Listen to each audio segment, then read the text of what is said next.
अस्सलाम वालेकुम दोस्तों, तुसी देख रहे हो हसीन पंजाब टीवी तो मैं तुहाडा मेज़बान अमीर हमजा। दोस्तों सब तो पहले अपने चैनल हसीन पंजाब टीवी को करो सब्सक्राइब तो नाल लगे बैल का बटन दबाओ ताकि साड़ी हर नई आने वाली वीडियो साढ़े वीरों तक आसानी नाल पहुँच सके और तुसी वो वीडियो वेखो। सब तो पहले अज जनाब असी हसीन पंजाब टीवी ते 4 मझां सेल कीतियां ने।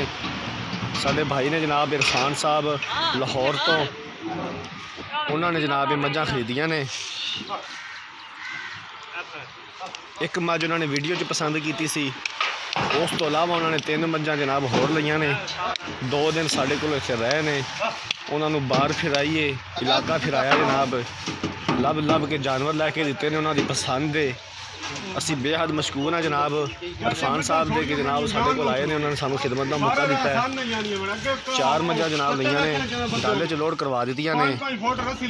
कैमरामैन साहब तसल्ली नाल दिखा दिओ।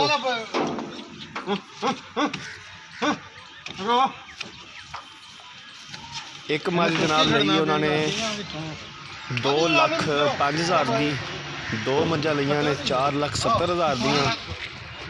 एक मझ लई उन्होंने 1,80,000 की। 4 मझां जनाब लैके मझां लोड करवा दी ने। अल्लाह ताला जनाब इन्हां दे साह लंबे करे, ये इरफान भाई दे नसीबां च करे। असी इंशाल्लाह इस तरह ही कोशिश करते रहेंगे, अपने वीरां भरावां वास्ते मेहनत करते रहेंगे। तो थोड़ा अपना चैनल है,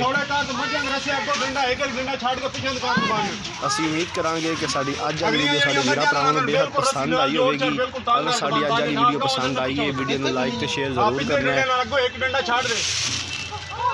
मझां जनाब चारे लोड करवा दित्तियां ने।